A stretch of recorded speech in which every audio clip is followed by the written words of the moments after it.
Talk Show. Recorded live. Good evening, ladies and gentlemen, and welcome to Fight for Our Freedom Radio. And tonight we have Scott C1 from the Nibiru channel with us, and I'm not sure if Steve is going to be joining us or not. I haven't received confirmation. I hope he does call in, though. And we are going to be talking about the latest updates with what's happening to our planet, and also we're going to be taking calls. So before we get started, let's start out with my opening bumper song.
Okay, I'm not seeing Scott in the window yet.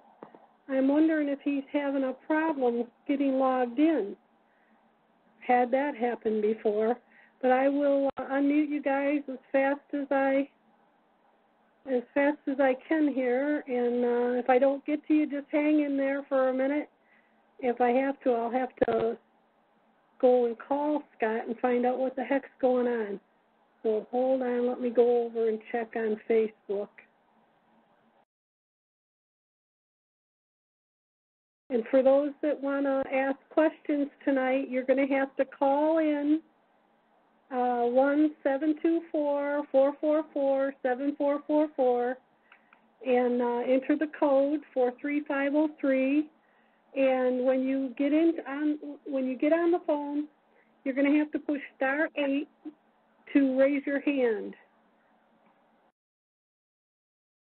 And you will be muted until we get to your number.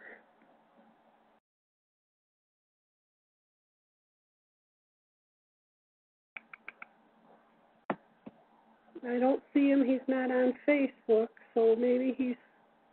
Sometimes we do get blocked from logging in here. So anyways, we're going to talk a little bit tonight about the radiation level and how high it has been. I was looking at some of the data on the computer, and I don't know if you guys are experiencing this or not, but a lot of people are complaining about headaches and joint pain, and Scott did a video about this, talking about how the radiation levels are so high that it's affecting everybody's health.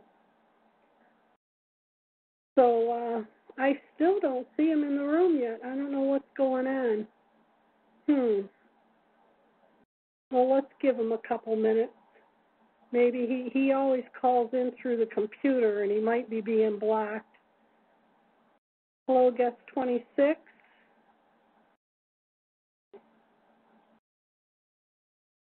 I did get confirmation from him because he said he said he was going to put up a video inviting everyone to the call. Yeah, and what I'm hearing is that a lot of people are having joint pain and they're having headaches, and I'm also hearing about in the warmer states that people are that they're getting sunburned really fast. So, it's really, amping up with the radiation, I think. And, one of the things that I recommend is, if you're being affected by the radiation, get yourself a salt lamp. Salt lamps will help with cutting down on the radiation. And there was another guy, Scott sent me to his site, that was talking about putting Marley blankets on your windows. Well, there is a trying to think of the site I got them at, but there are Marley blankets that they're called solar curtains, and they're the same thing as Marley blankets. In fact, I purchased them, and they're like $7 for 2 of them, and they have the top of it has where you can put it right through the curtain rod. So you might want to look that up. Just look up solar curtains and hang those on your windows. See if that helps out. I have them on mine. I've had them on mine for a couple years now, and it seems like after a year or so, the coating starts to get holes in it and that, so they do have to be replaced. But I'll tell you, they are very, very effective. And another thing I want to talk about, we're waiting for Scott to join us, or those that just came in. Another thing I want to talk about is the people that are having headaches. You can purchase some essential oils, and if you don't have a fuser, just put a little bit in a bowl of warm water and use a wash rag and dip it in the warm water and put that on your head, and that will help. I think the best thing for headaches is lilac essential oil. You can also use peppermint, but look it up. Look up essential oils and migraine headaches, and frankincense is a good one too. And you can also massage those on your feet. If you look up essential oils and massaging them on your feet for your health, go into YouTube, Dr. Axe. He does a really good one, and yes, Scott has just joined us. Hi, Cutie Patootie. Did you have a hard time joining us? Yeah, actually, whenever I was dialing the number to call in, it kept connecting me to a locksmith. Well, let me tell you, when I first started being harassed about doing my shows, I couldn't even get in the window. There were times that my guest was waiting in my window for 20 minutes for me to come in and start the show. So you're being redirected is what's going on. And I would keep getting directed to some little old lady or some little old man's house, and he'd say, "Would you quit calling me?" Well, that's what this locksmith just kept saying. He's I forget the name of it. Leichman Locks. It's like a locksmith guy. Phone rings directly to his house. Yeah. What they want you to do is they want you to get frustrated and give up. But for those that are coming in the window, if you have a problem calling in, and you're being redirected, just be persistent. Sometimes you got to hang up for about 5 minutes and then try it again, but you will get through eventually. It's just somebody trying to block you. Yeah, how does my my microphone sound to you? We don't have any feedback? No, I haven't got no feedback yet. So, Scott, what in the world is going on with these earthquakes and the radiation level?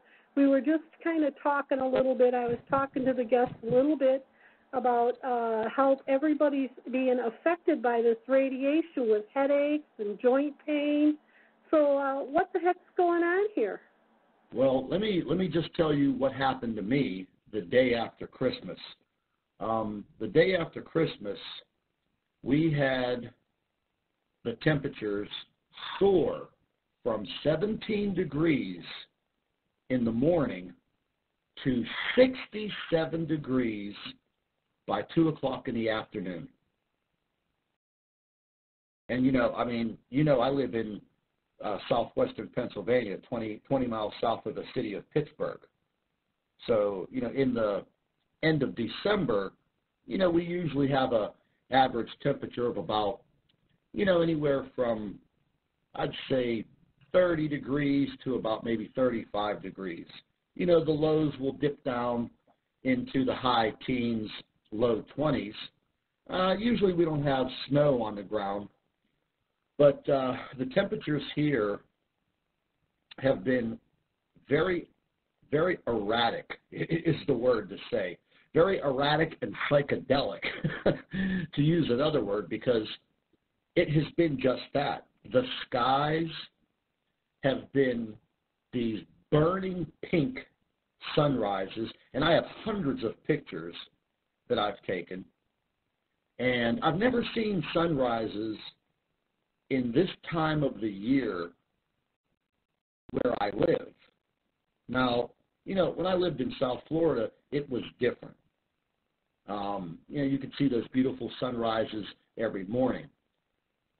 Then the sunsets. The sunsets are literally the whole entire sky from east to west, north to south, is this burnt, deep orange color.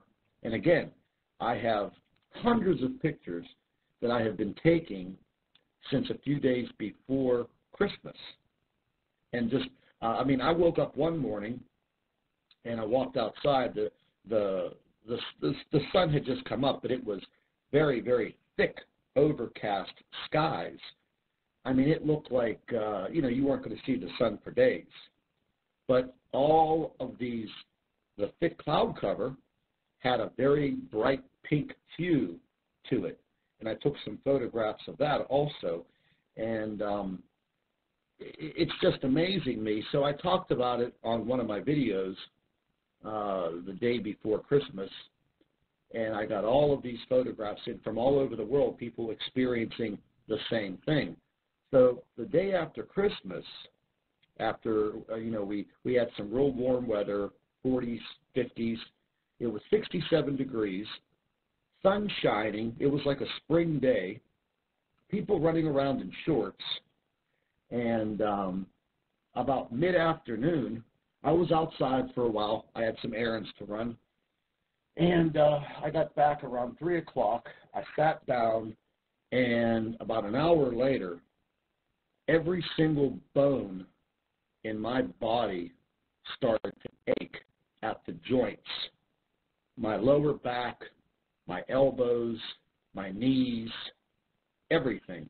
And then the muscle ache set in. It was like I was in some type of a wrestling match where I played tackle football without pads, or I had the flu. And then my skin started feeling like it was on fire.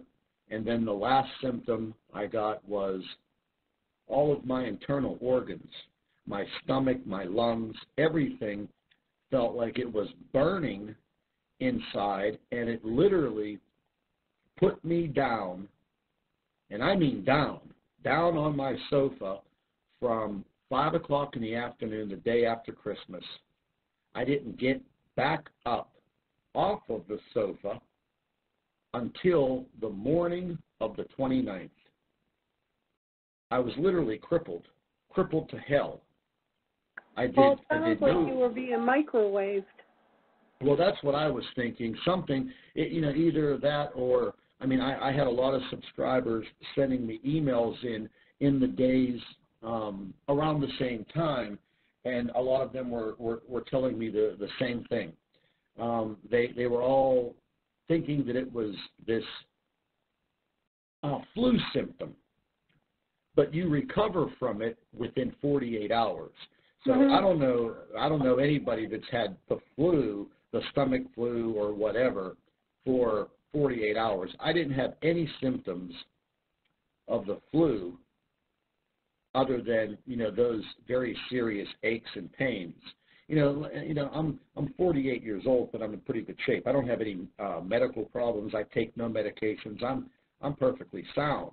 But for something like that to put me down for that amount of time, and for me to sleep, now I know I needed the rest, but for me to sleep, almost 30 hours straight, it was like I was in a coma. So when I was listening to the subscribers in their emails, I had a couple of hundred of them that said the same thing. And they weren't just from the United States either. They were from many other countries. Yeah, but, Scott, they've got the Tetra Towers, and they're using them on the whole population now, which, I've done many shows about the Tetra Towers where they're planning on turning those on and microwaving the whole population and making us all just lay right down. And, from being a target and being microwaved, that's what you're describing to me, is that you're being microwaved. And due to the fact of what you're talking about and what they've tried to do to you, they probably are microwaving you. What I would do if I was you is whatever houses are around you, watch to see if they never leave the house, and also if they keep all of their porch lights on and their garage lights. That means they're on duty. That's probably where. And if you also see somebody cutting down all the trees and the foliage in line with your place, that's where it's coming from.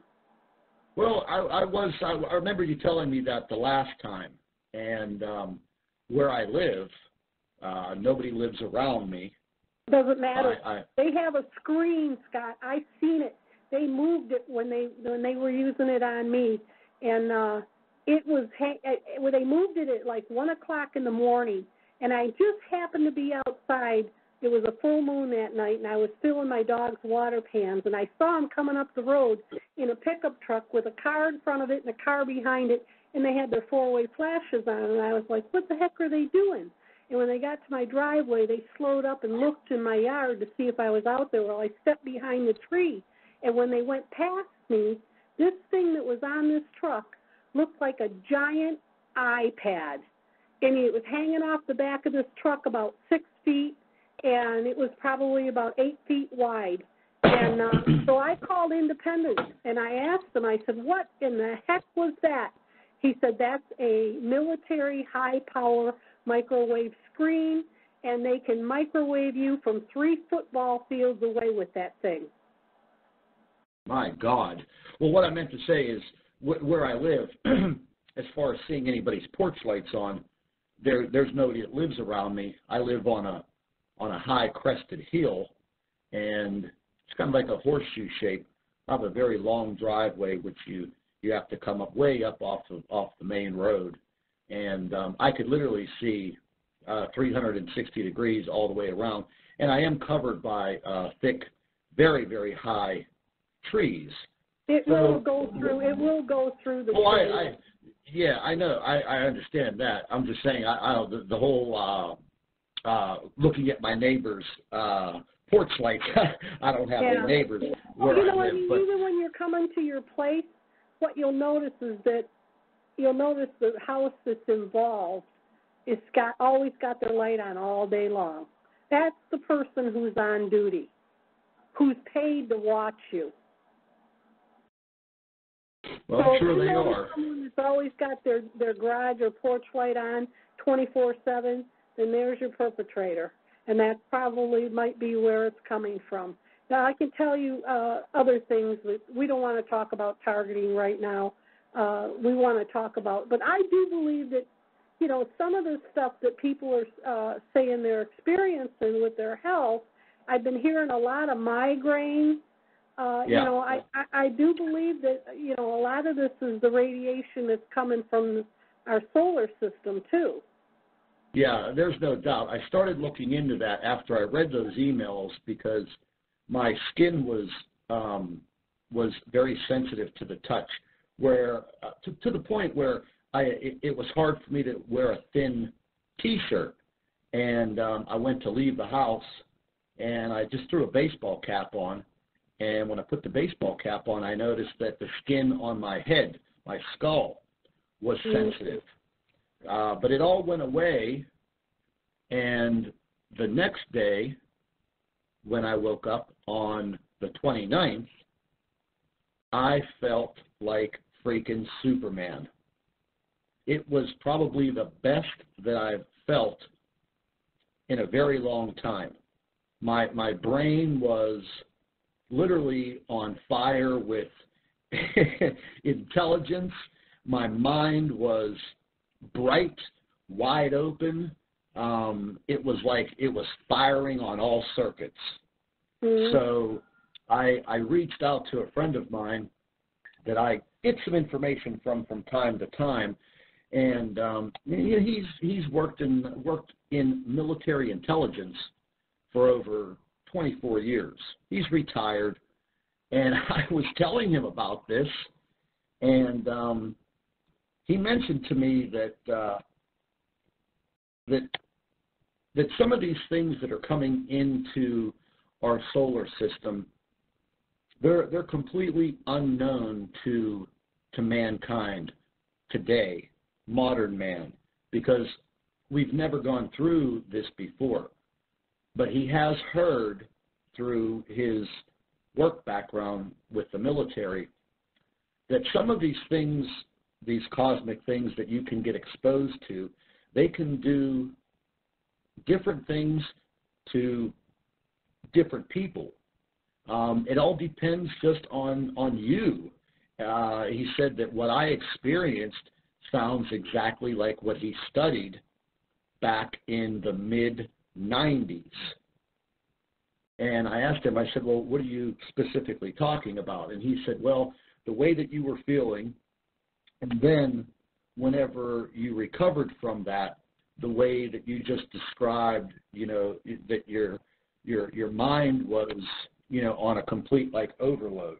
I felt like Einstein. My mood, I'm always in a good mood, but I just felt fantastic. And he said, well, there's a couple things that can happen. He said, you know, some people can literally go into a complete mental shutdown, and others will experience what you experienced in the end. This massive, euphoric brain fire, like your brain is firing on all circuits. And I said, okay, well, I hope that lasts. And he said, it won't. He said, you know, a lot of people will probably feel the same that you felt. And like I said, as I started to open up those emails and I started reading them, people were having issues from breathing problems, from very severe headaches, skin irritations that didn't show up as a rash, flu-like symptoms, but, you know, people recovered within a 48 to 72-hour period. As I look back into some of the data, it coincided with one of the waves of energy, the solar winds that were coming from the sun. And the Earth literally passed through one of these waves. Because when you're looking at it on this one computer model, it's like a pinwheel, the sun in the middle, and these pinwheel of waves circulating. And as the Earth rotates around the sun, these waves, like a spoke on a rim, a bicycle rim, it catches up to the Earth, and then it passes by the Earth, but the Earth passes through it, literally. I wish I had a visual screen to show you. If there's any of my subscribers listening, you know, they've seen this. I go over it just about every day or every other day. So, you know, we've had a lot of things that have occurred over the last 2 weeks. I seen one of your videos where you said that you had a friend that had a Geiger counter and you asked him to go outside, take a reading, and he said it was off the charts. What do you mean by off the charts? You mean harmful? Well, he works. I can't talk about the industry that he works in, but he has a personal radiation detector on his uniform, and I just happened to give him a call, and you know, he was on Christmas vacation, and I was bugging him. I said, listen, do me a favor, please, go out in your truck and, you know, grab that, and can you tell me what it says? Well, he only lives about 50 miles from me, so he turned it on, and as soon as he turned it on and it calibrated itself, it started going off real loud with that beep beep beep beep beep beep beep beep beep beep beep beep. And he said, what the hell? And he looked at it, and I said, well, what is that? He says, well, that's the damn radiation detector. And I said, well, what is it saying? And he goes, well, it's hard for me to explain to you because I've been taught how to read this, but he said the levels are very high. He goes, what the hell's going on? You know, and then we ended up having a 2-hour conversation about what's happening. So now he's walking around. He's still on vacation till after the first of the year, but now he's walking around with, you know, that radiation detector. Now, I do monitor a global website that gives radiation readings over the entire globe. And what I noticed over a 72-hour period, when that solar wind came barreling through and we passed through that wave, and it was just about the day before Christmas, the 24th, 25th, and the 26th. I went back and I looked at the data on that site. As the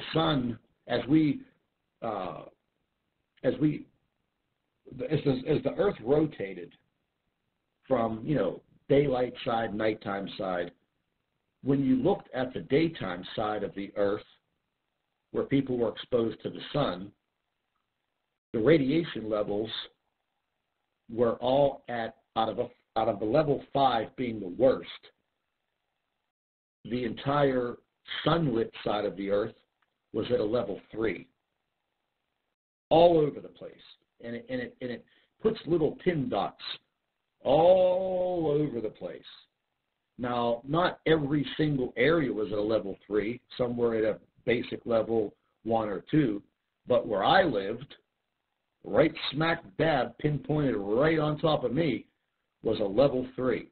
Now, as the Earth rotated into daylight on the other side of the globe, the radiation readings went from normal to a level 3. So basically, we were being rotated into this.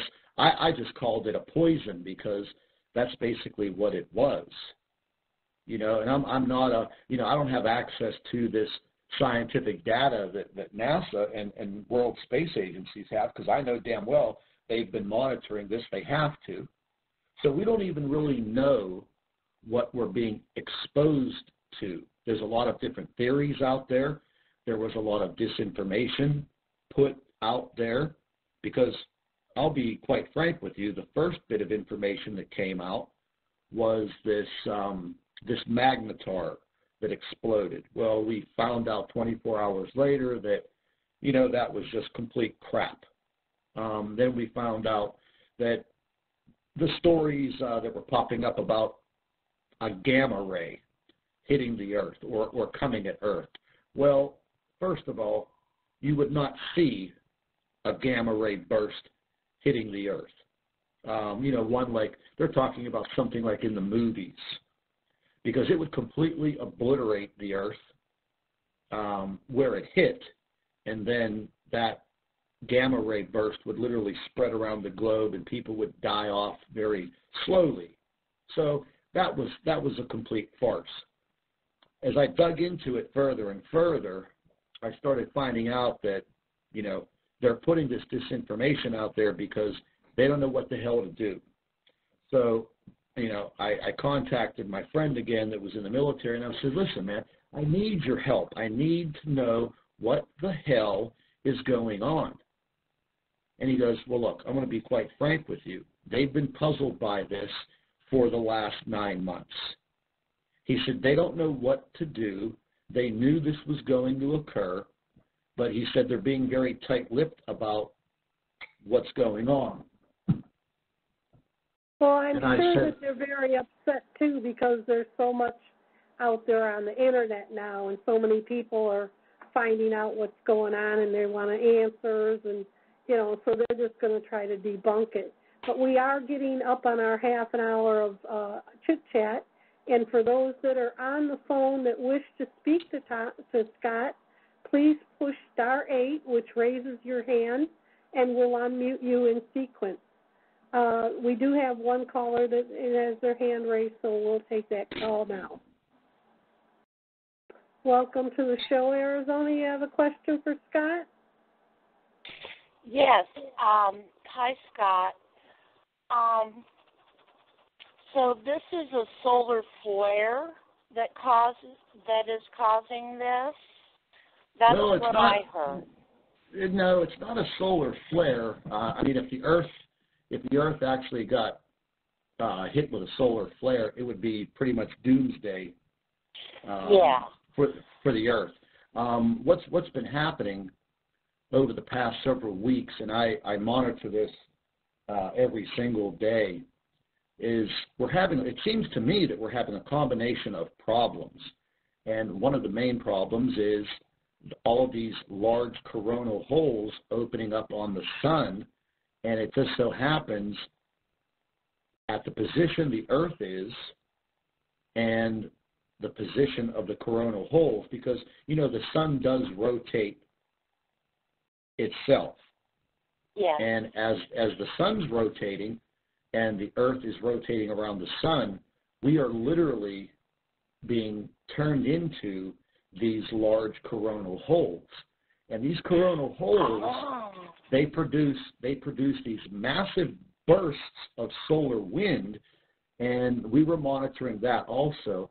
And these solar winds were coming out at about, I think it was about 740 kilometers per second. And, you know, they rush towards Earth. And again, we monitor all of this. And they did slow down to about 600,000 kilometers per second. But those coronal holes also create a lot of pressure on the Earth, and they create massive earthquakes. And, I mean, I monitor these earthquakes 24 hours a day, 7 days a week. The earthquake activity has picked up tremendously, especially in the state of California. We've had earthquakes hitting in Arizona, Nevada, Colorado, Washington, all over California. Now, they're not heavy-duty earthquakes.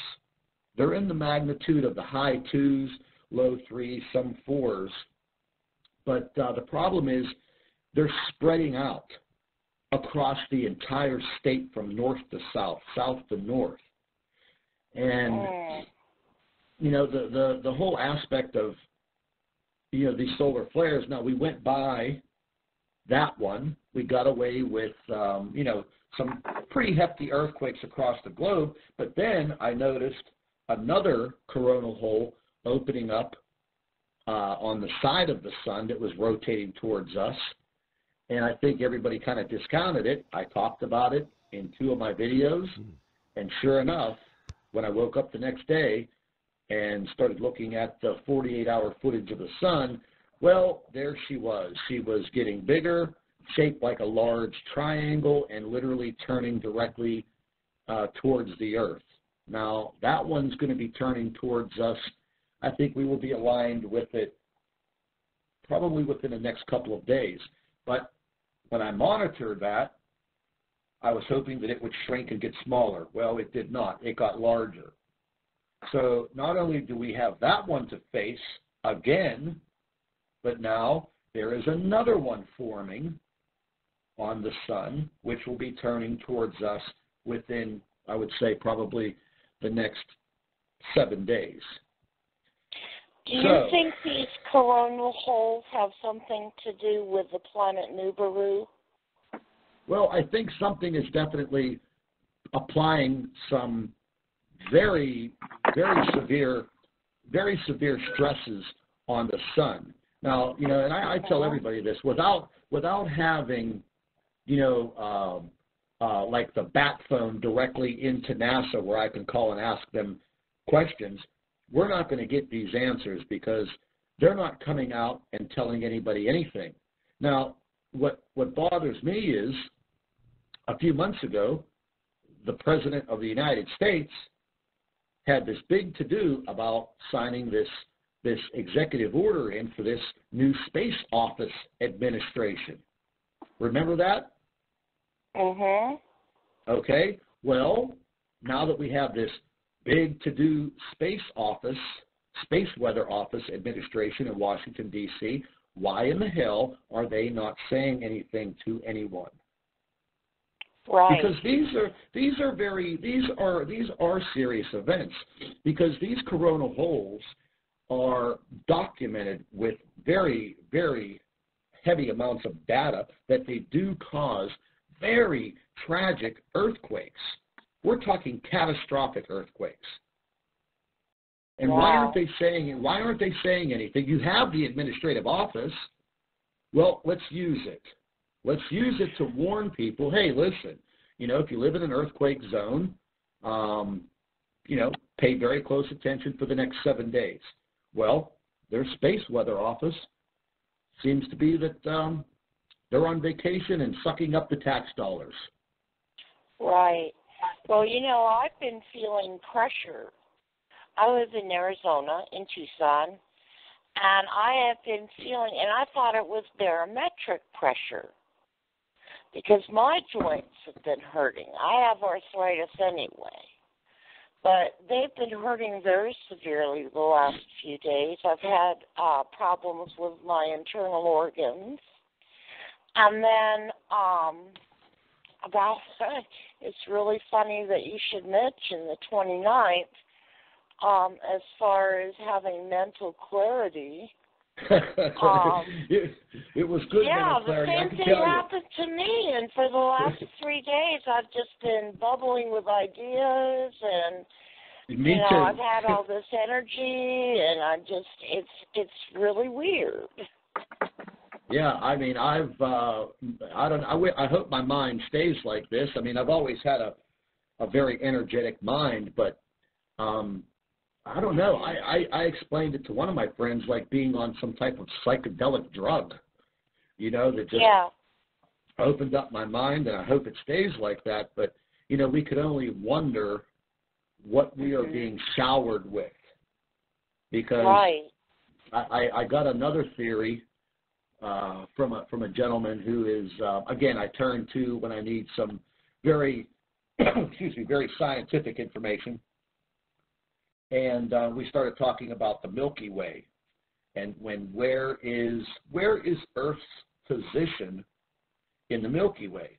And if you go back all those years and you think about, you know, your Earth space science class, and maybe they talked about the Milky Way and where the Earth is positioned in the Milky Way, do you ever travel on that little spire, that little spoke that you're on in the Milky Way galaxy? As the galaxy rotates, and there's all these other galaxies, or all these other solar systems in the galaxy, so do you just stay in one spot, or do you travel down the road, literally, towards the middle of the Milky Way galaxy?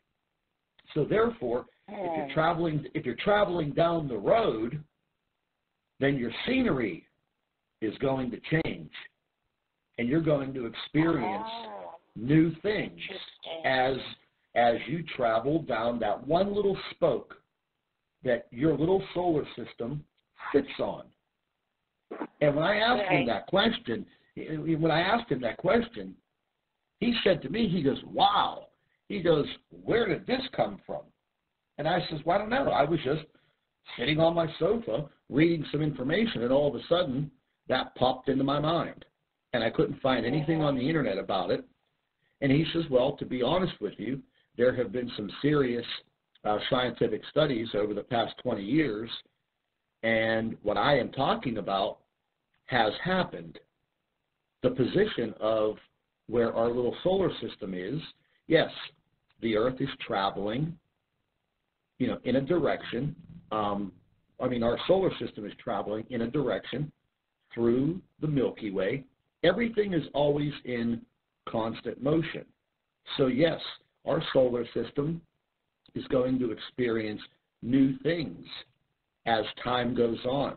And this takes probably tens of millions of years, but it just so happens that all of these things are occurring now. And as far as what's going on in the cosmos around and within our solar system, researchers that have researched Planet X and Nibiru have all mentioned these things occurring on the exodus, the approach and exodus of this small little solar system leaving our solar system.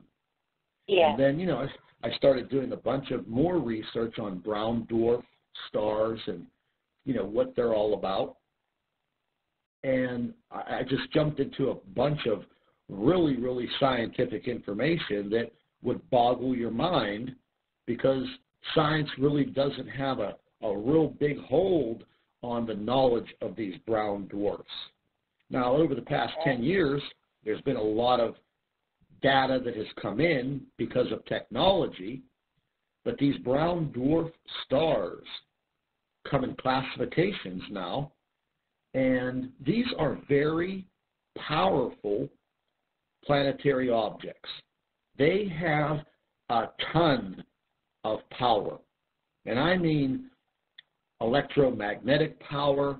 It just goes on and on and on, and they are way more powerful than the Earth, and they seem to link up with a star like our sun. So again, without without having a scientist at NASA to question and truthfully give me answers, we could just sit and just have these theories and reaching out to all of the people that I talk to on a daily basis and collaborate with.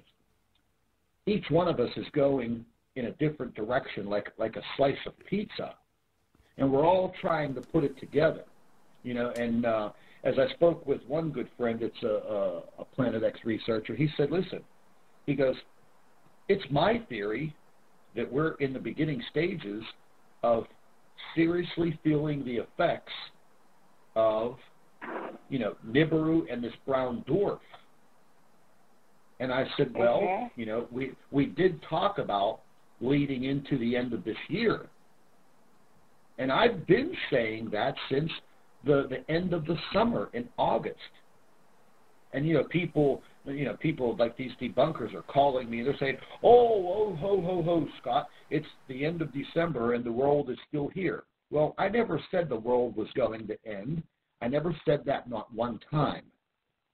This will not destroy Earth, but it's going to change mankind as you know it today. And it will begin in December. Well, here we are in December, and we have all kinds of cosmic clusters coming at us. And I feel that, things that are happening are being disguised as, they're throwing this scientific mumbo-jumbo at us that the common man's not going to understand. In your local weather forecast, they don't go over space weather, so how are you supposed to know what's happening in the solar system. You're not going to find your weatherman telling you. You have to seek other information, like my channel, and BP Earthwatch does a great job, and Suspicious Observers does a great job on the solar and space weather, and there is a website called spaceweather.com. So I think go ahead. I'm sorry. It's interesting because even the mainstream radio is talking about Nibiru now. Very briefly, they brought up I was going to visit my father in the Veterans Hospital, and I was with my brother, and he drove me over there, and we were listening to NPR, okay, public radio, and they brought up the fact that there is a new planet that they have discovered. And they were only on for a minute talking about it, but they mentioned it. Isn't that strange? Yeah, and I also seen on my regular news, local news, they were showing the sky cam in the morning, and then they picked it up. They picked up one of the planets and they went, "What is that?" Gee, I don't know. Yeah. So there are some things that are coming out. Yeah, it's going to be. Of course, it's going to we got be. our usual trolls in the window tonight, and I apologize, you guys, because I'm busy watching who's coming into the window and unmuting people.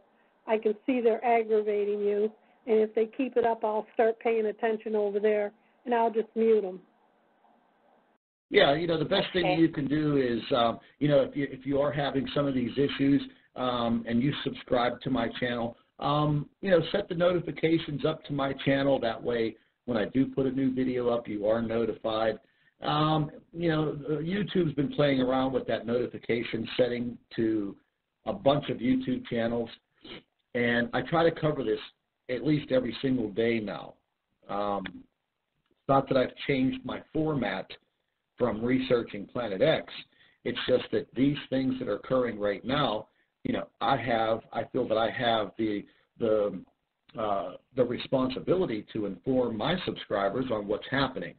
And some of these things can create health issues, as you saw what you went through, what I went through, and probably millions and millions and millions of other people just don't realize what has happened to them. Some of these things can get so potentially critical that they could literally just crack and break the strands of your DNA if you're a child or a very young person. They could have very serious. They could have very serious effects on your body as a child and a young person. I'm talking like a child, a teenager. Because your body's still growing. Or maybe even an old person. Maybe an old person, somebody who's weaker. Yeah, I mean, there's definitely going to be some things that are going to occur,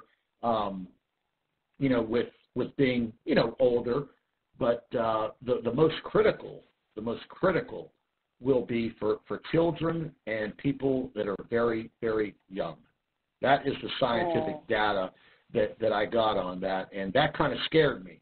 I can't even say stay inside, because these particles, these protons, whatever they want to call them, they literally pass through everything. Unless you're living in a lead house, you're going to be exposed to it no matter where you go. Right. And they penetrate My deep mother into was the earth. very sick. My mother was very sick recently, too. She's 83. Oh, my. Yeah. She's just now recovering. Well, yeah, I think. Don't you think, Scott, that it'll affect the children and the elderly first? The data that I got that it would affect, on long term, it would affect children in the way that I said. Children and very, very young people. I'm not talking about adults, like young adults. I'm talking about children that are still growing. That's the data and the information that I got, because their bodies are still growing and manifesting, and these breaks, and literally breaks in the DNA strands, and you could look it up. I'm not making this up. This is just a fact. So I don't think that any of us are going to hide from what's occurring, and I honestly think that we're going to be in this ballpark for a long time. It's going to be a long time. I have one more question. Sure. More question, because this has been really on my mind a lot lately. I have noticed a star, what looks like it's a planet, but it's over on the west side, on southwest of Tucson, okay? And it's getting brighter and brighter and brighter. Every night that I come out and see it, it is getting, it almost looks like an airplane now, a bright airplane. Yeah, we've been looking at one object back in September, October, and November in the southwest region of the sky. What a lot of people are seeing right now is they are seeing Venus, and Venus will pop up at about, I'd say 4:45, 5 p.m. You'll start to see Venus in the sky. Very, very bright. Looks like a neon headlight, just coming in at you. It's kind of off because right now Venus should only be at, I think, about a 60 to 66% luminosity, meaning like when the Earth is at a crescent moon. So we're only seeing a 60% of the moon. The other third is eclipsed. That's how Venus should be right now. We should only be seeing about 60% of that planet. But something is heating up Venus to the point where it looks like a big halogen headlight in the sky. Yeah. And I've been looking at it because I have a perfect southwest view of it. I put my telescope on it all the time to just take a look at it. I'm not going to see anything amazing, but this big bright planet, in the sky. But that's what it is. If you're looking in that direction and you're seeing that object in the sky at about 5 p.m. And then through the beginning stages of the evening, that's definitely what it is. And it's going to be getting a little bit brighter and a little bit closer.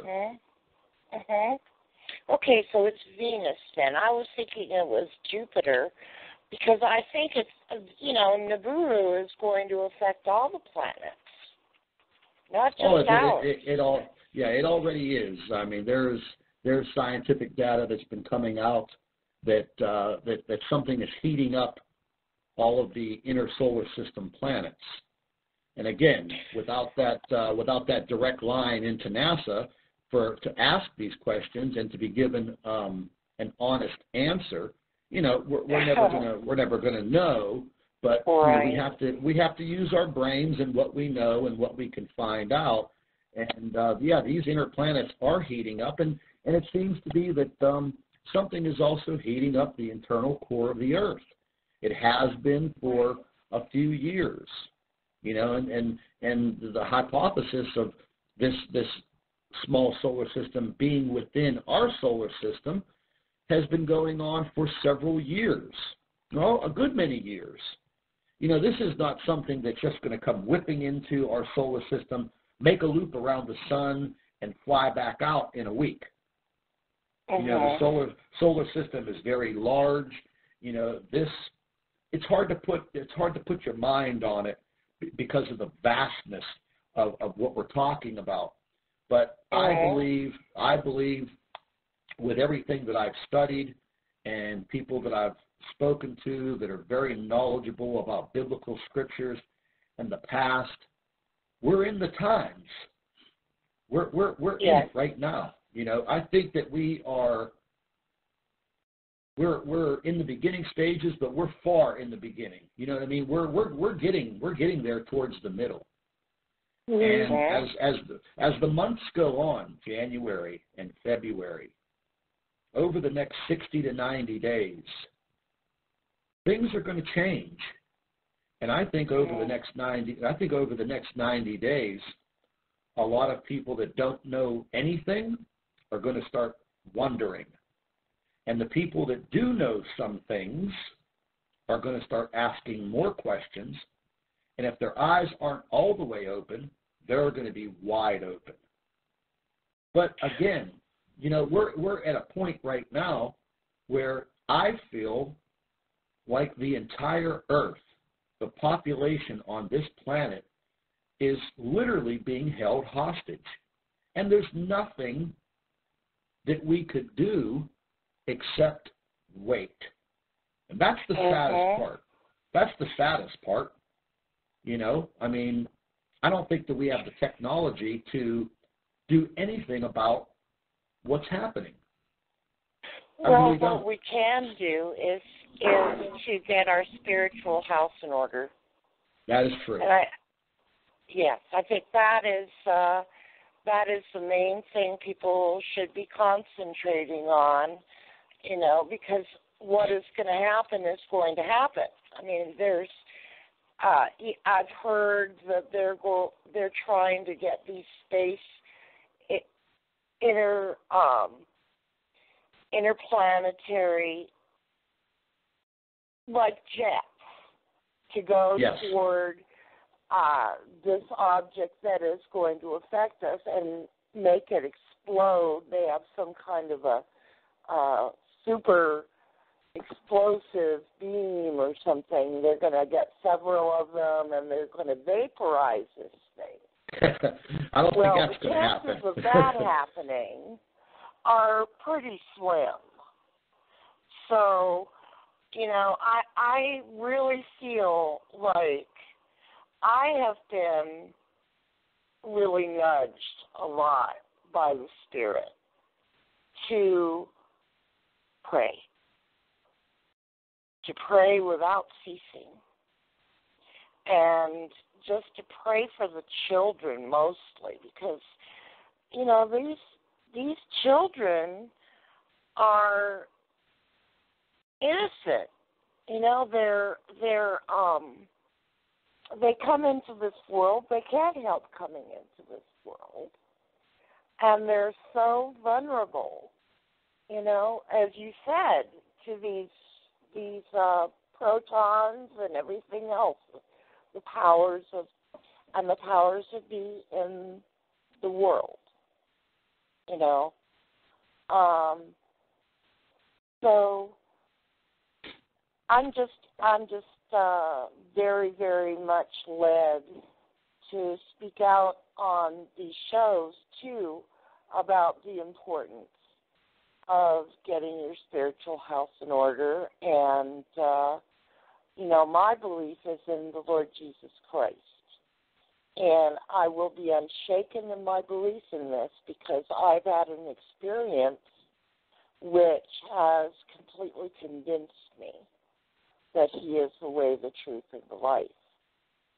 And okay, well, Arizona, we are going to have to move on because we have other people that are waiting. I understand. Thank you so much for letting me talk. You're welcome. Okay. You have a great New Year's. Thank you. You too, Scott. Thank you. Thank you, Bad Baby. You're welcome, sweetie. Okay, for those that are on the phone, if you wish to speak to Scott, please push *8 and raise your hand, and we will get you unmuted. Scott, I wanted to ask you, I have been noticing, have you been noticing an increase in the animal die-off? Oh, yeah, absolutely. I was doing some research on that a few weeks ago, and what I've come to find is, you know, there are millions and millions of, just talking about aquatic lake, there are millions of underwater volcanoes, you know, literally millions all over the earth. And what I found out is that as the Earth is heating up internally, there are large deposits of methane gases and poisonous gases that are literally being released into sections of the ocean. And what will happen is, aquatic life is very sensitive. We're talking about instantaneous death of a fish, a group of fish. That's why you see these massive die-offs of all of these fish, washing up on shores. Now, they mention it on the news, but then they don't cover the rest of the story. They don't update it with what happened. And this can also occur with, land animals also that come across, like out near Yellowstone. They can come across, a poisonous gas being dispersed anywhere. I mean, it could definitely happen. And that's one of the main leading causes of these mass deaths of animals. A few years ago, all those birds were falling out of the sky, hundreds of them all over the world. Okay, you heard about it on the news, but then you never heard about what caused it. And what causes it, are different types of, these gases, in the air, in the atmosphere, and these flocks of birds fly through it, and it just kills them instantly. Have you ever gone back and I did this a while back when I was researching the New Madrid fault line. I went back into the newspapers and the archives of what exactly happened just before the earthquake happened back in the 1800s. And there weren't a lot of people that died then because the population wasn't the way it is now. But I found it very interesting that the local newspapers said that there were a lot of birds that were dying from the methane gas that was being released, and they were hearing loud booms before the New Madrid popped off. So, this is, I think, the tectonic plates that are making all these screeching horn sounds that everybody's videotaping and putting up on YouTube. What do you think? Oh yeah, those are creepy. I've seen those videos, and I've never heard it myself with my own ears, but those sounds are very, very creepy, very eerie. I don't know what I would do if I ever heard a sound like that bellowing through through thin air. It's that's very puzzling. Well, they just had this happen over here in Michigan not too long ago. Someone put it up on YouTube. It was down there by Dearborn somewhere, and it was pretty eerie sounding. But I remember last year they had a boom go off in southwest Michigan that people were calling 911, and they actually called the Air Force Base to see if there was a jet that maybe had a sonic boom. But it was so loud on the news, they were talking to people in the area, and this one lady actually had her trees bust in half in her front yard. Well, there was a situation out at Newark Airport in New Jersey about 6 months ago. In the middle of the night, regular runway airport workers all of a sudden out of nowhere started to hear these loud humming sounds, and several of the workers that work in baggage and like on the runway, they were videotaping the sound, so they could catch it on video, and they were literally about to shut down the tower, and no more flights leaving or coming in until they figured out what was going on. Because they thought, well, look, is there some type of military operation going on, planes in the air that we're not seeing on radar, blah, blah, blah, blah, blah, because they usually communicate very closely with these towers.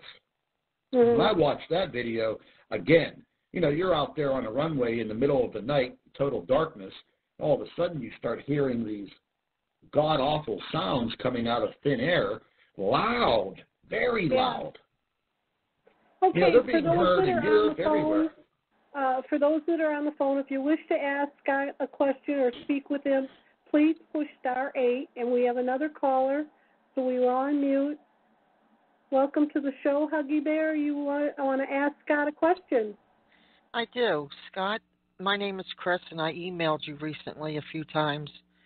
I don't know if you know who I am. I'm the one that sends you pictures now and then. First, I want to thank you for going out of your way to go public with this. I can't thank you enough. Oh, you're more than welcome. You're more than welcome. This is more than just being an American. It's being a humanitarian, in my opinion, especially when we're all up against so many. I see all these trolls, these paid shills in here, and that just tells me how much that the more credibility and the more people and attention you're gaining, the more they're going to do this. And Bad Baby's known for getting a lot of them, but she hits the topics. Thanks, Bad Baby, as well. I knew. Oh, you're welcome. I was filming. I was a chemtrail filmer and blasting it everywhere on the internet. 2011, 12 by 13. I seen 4 or 5 objects in the sky. And by then I knew they were hiding the sun, and I knew that wasn't our sun. It was just too big. And the activity going on. And I knew the chemtrails was depopulation as well as solar management and numerous other things. I got online and I was in shock. I wanted to know what was going on. And I had a gut feeling, that we were at the last days. And I found first one I found was Patty Broussard, and she did numerous interviews. One of them was here with Bad Baby, several of them, and I learned a lot from her.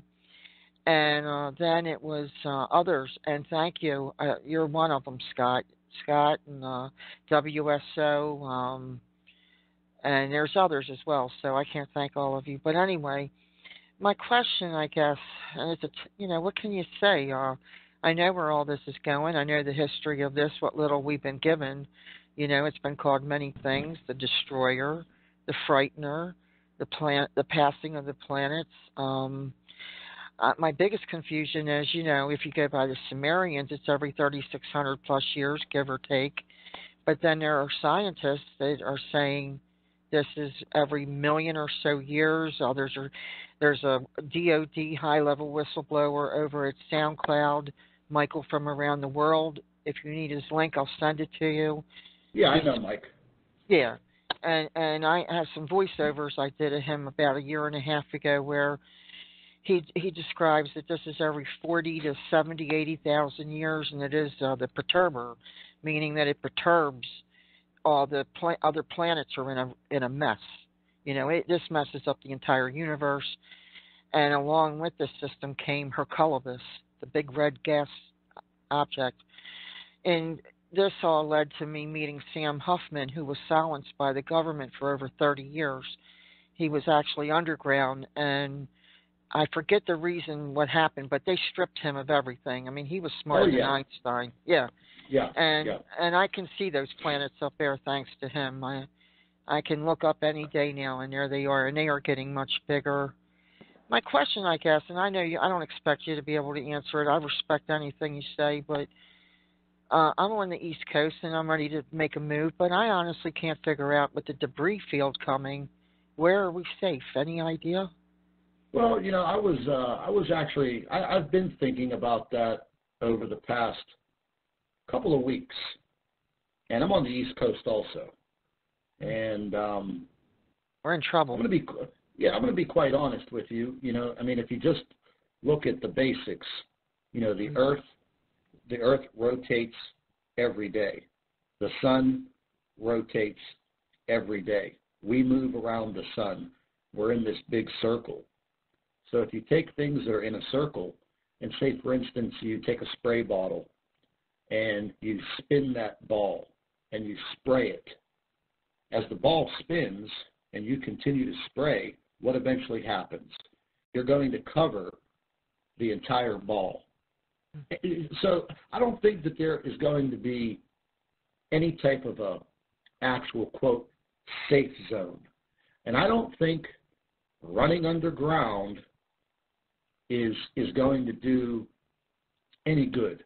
Me personally, I would not want to be caught underground because of the earthquake situation, because that's going to be your tomb.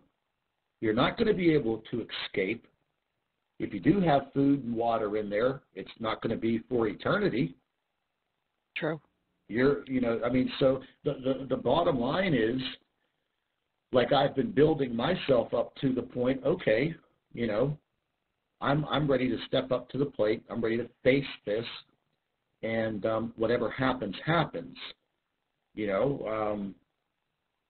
It's kind of sad, but in the same light, the way that I see it, my human body may be disposed of, but I'm a very strong-spirited person, and I know that I'm going to go to a better place and hopefully not come back to this life again.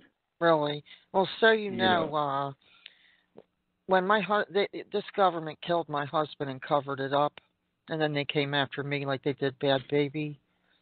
I knew my husband from the time I was 5 years old. He was more than my best friend, and he died horribly.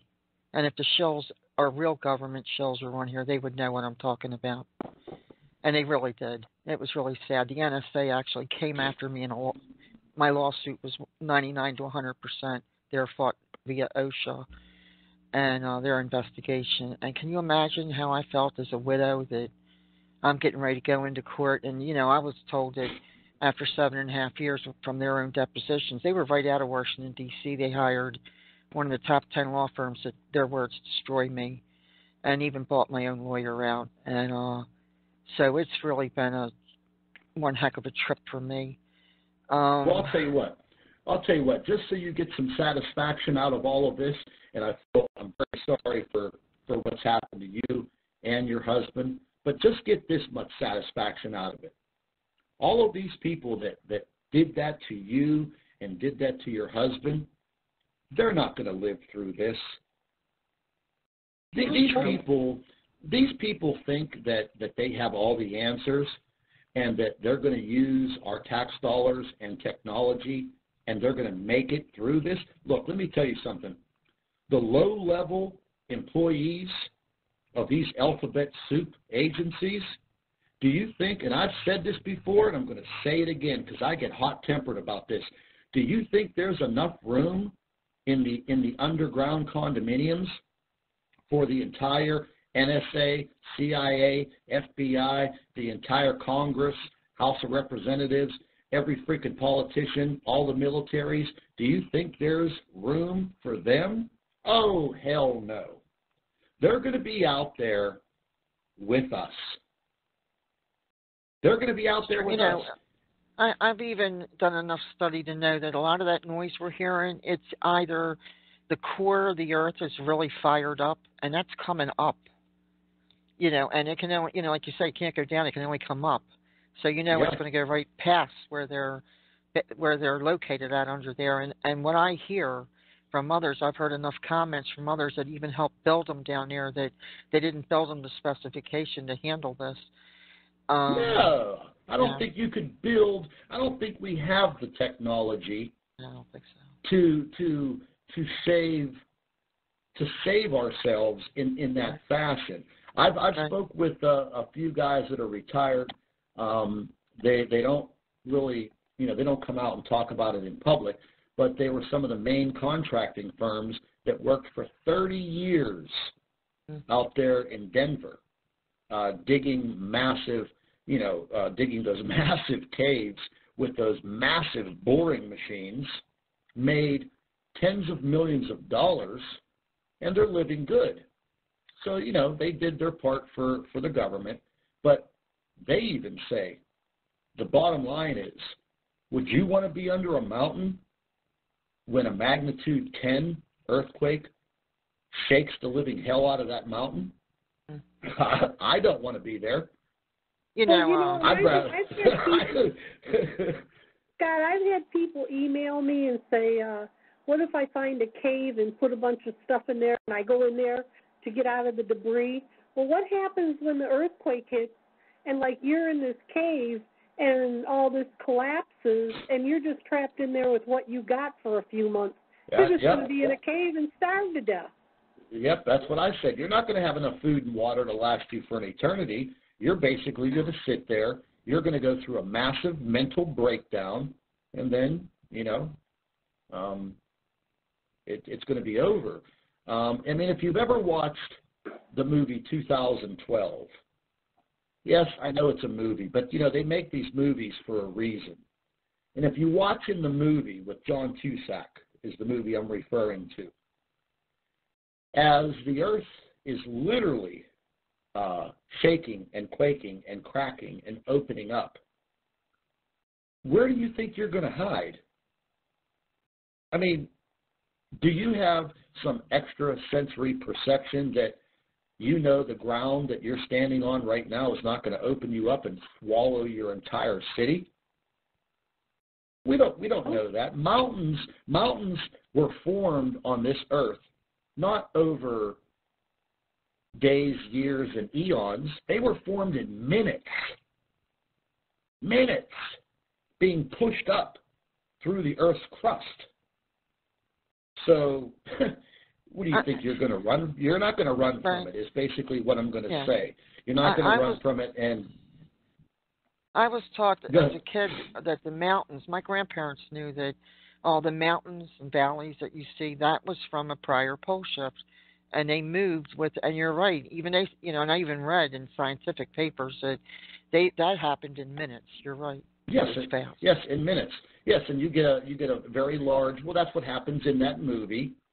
There is a very large internal heating of the core of the Earth, and they start to undergo a crustal shift because the crust of the Earth is literally just floating, and when you get that crustal shift, I think they even mentioned 23, 26, 29 degrees. And those are some of the figures that have actually come up when we refer to the exodus of, Nibiru and Planet X and the brown dwarf, literally tilting our Earth approximately an additional 29 to 30 degrees. Some even say 48 degrees. I think the saddest thing about all of this is, number one, I feel that those like us our souls are much better off telling the truth and doing our level-headed best to get the word out. We've tried. At least, you couldn't pay me all the money in the world to be a shill or a troll. You just couldn't do it. And you couldn't pay me all the money in the world to go underground and leave everybody up here not knowing what's about to happen. I think people have a right to know, so that depending on their religious beliefs or whatever, they have a right to know, Christians or whomever, who they believe that they want to repent or whatever. It's their prerogative and they have a right to know. I would want to know. It's just really sad that this government is using CERN and HARP and everything else and chemicals, chemtrails, and it's a global dominance spectrum in the air and on the ground, where they wanted to control everybody's mind so they wouldn't see any of this. And it's just heartbreaking, I know I see it in public, and I know Bad Baby and others that are targeted would know what I'm talking about. It's heartbreaking. It is, Chris, I think that with what they're doing with the poison and the vaccines and the chemtrails, and what they're trying to do is make the people as sick and as weak as possible, so that you don't survive this. Right. And I think that the best advice we could give anybody when this happens or we go through this is that we that do survive have to have compassion and love and help each other. We're not going to get through this alone. If you happen to get through it, you're going to have to stick together and help each other survive it. And you're not going to do it. They want division. I mean, their motto is order out of chaos. It's on the back of the dollar bill. And that is what they want, to them.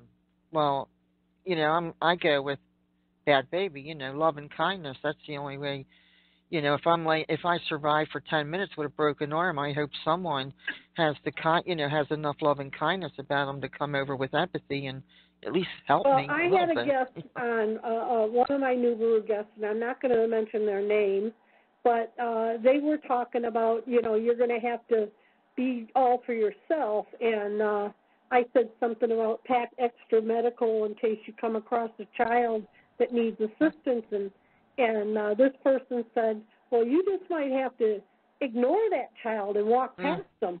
No. And myself, if I've got to be that way and walk past an injured child, then I don't want to survive if that's how I've become. I just created another a small bug-out bag to wear over me, an additional water pack I got cheap, and another one that I just filled with more medical. I'm going to try to put more in even. So, because my mind is set on if I survive a little time, if I see someone that needs help, maybe I can help them, if not myself, you know. Right. If I can't help me, I can't help anyone else. But that's called being humane. That's being part of being part of humanity. It would be, but the chemtrails has made people, it's taken their empathy from them, and it makes you angry. I think it is dumbing people down. Yeah. You're going to have to move on, though, Chris, because we have other people on the phone. Appreciate it. Thank you so so Scott, much. And thank you, Beth. Thank you. You got it. Thank you. All right, bye. Great call. Okay, for those that are on the phone, if you wish to speak to Scott, please push *8, and that will raise your hand, and we will get you unmuted. You know, what do you think, Scott? Do we need compassion, or do we need to be like, oh, well, I only got enough in my backpack to take care of myself? Well, you know, I'm going to be quite honest with you. I don't care how much you prepare for this. I respect all of the preppers. I speak with some of them from time to time, and they've been prepping for quite a long time, survivalists. There's going to come a point, you know, I think we're going to begin in a large phase of, I call it Earth divided. And you're going to have all of the beautiful human beings on this earth on one side, and you're going to have the evil on the other. And that will be the self-centered, selfish, non-caring, non-compassionate people. And I think you're going to have an internal clash because they're going to want what you have in a physical sense. They're going to want your supplies. They're going to want whatever you have. Yeah. And you know, the world is going to be divided. Yeah, I mean, that's going to be the hard part, is knowing who's going to be out to get you, or who's going to be there asking for your kindness. Exactly. You know, I mean, that's just going to be a card you're going to have to play. Yeah, I mean, we are talking about a lot of factors that none of us have experienced. So it's going to have to be that situation, learn as you go. Each and every day is going to be a wild adventure.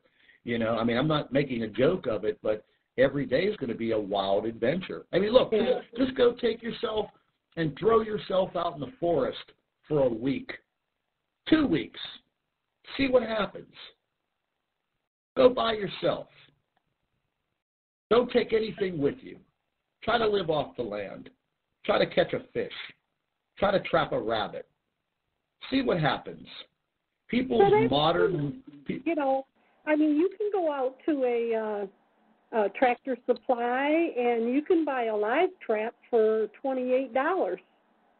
Well, what I'm saying is, just think if you don't have access to any of this. Put yourself back in the caveman days. You know what I mean? Right. Put yourself way, way, way back there. You know, okay, now, you know, you are literally faced with nothing. You don't have fire. You don't have electronics. You don't have anything but your body. You, yourself, that's it.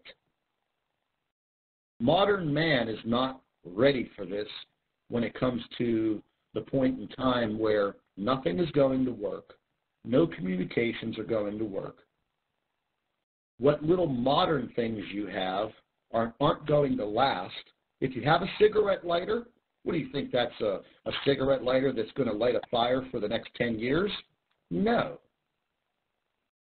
So, being mentally prepared, I think, is more than half the battle. That's what I've done with myself. It's not going to be a picnic, that's for sure. Okay. Yep, it ain't going to be no picnic.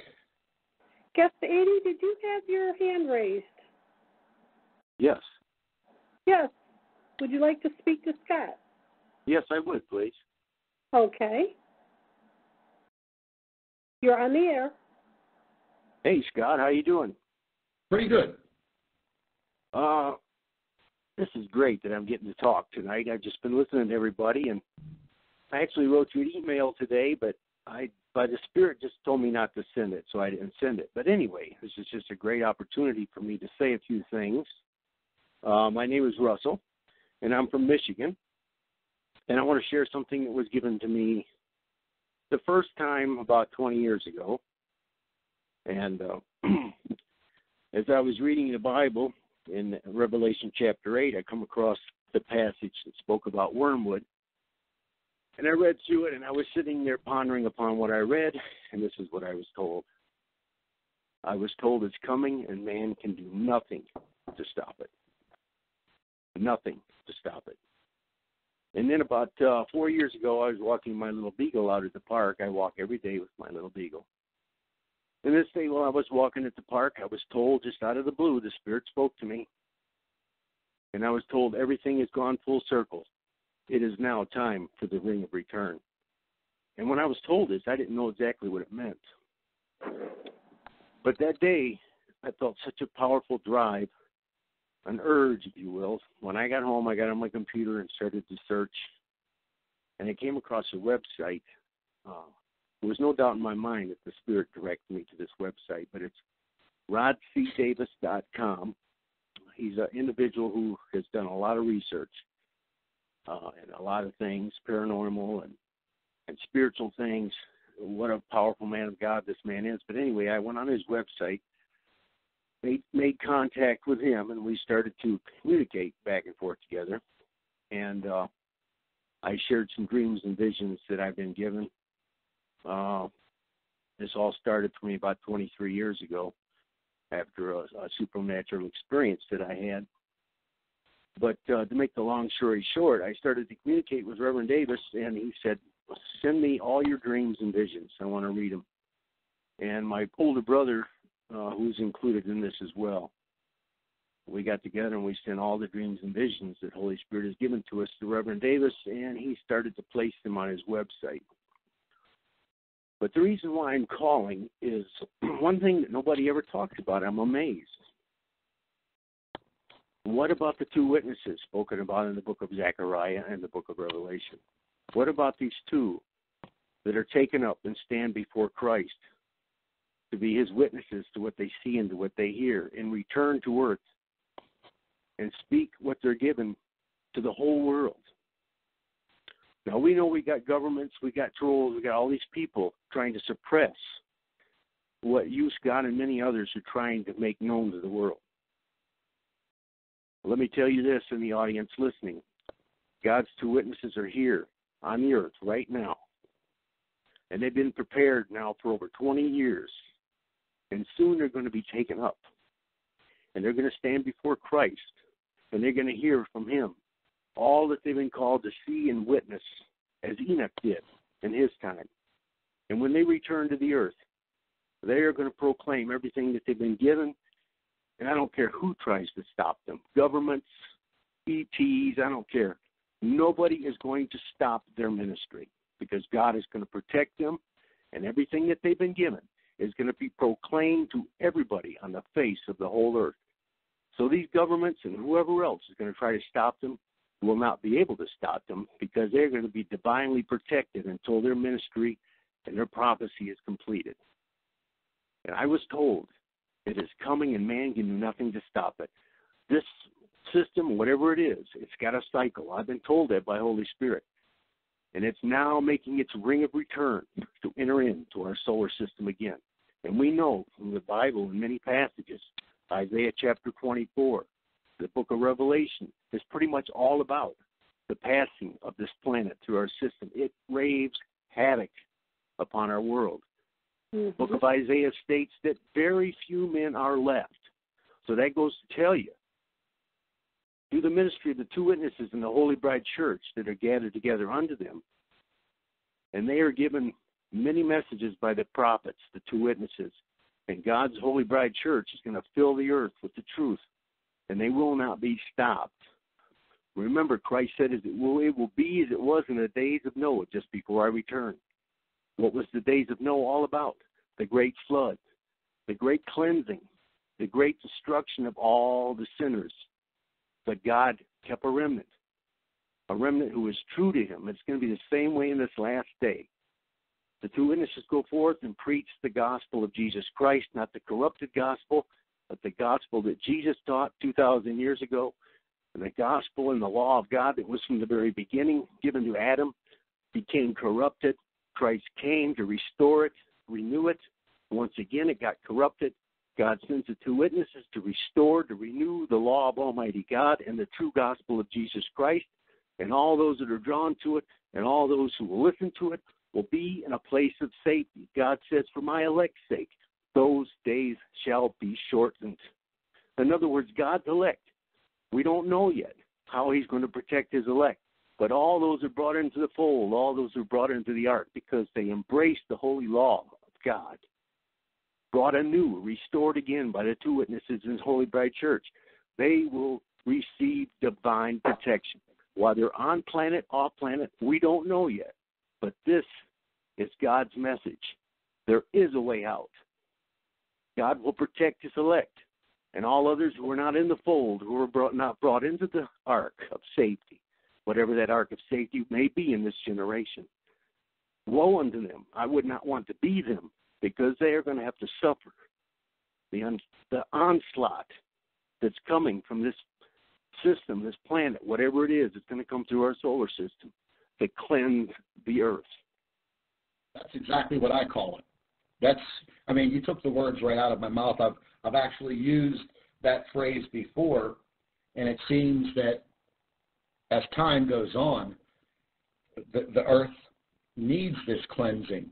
And just like you said, it's running in cycles, and this is God's way of, okay, I gave you a chance before, and evil made its way back to my earth.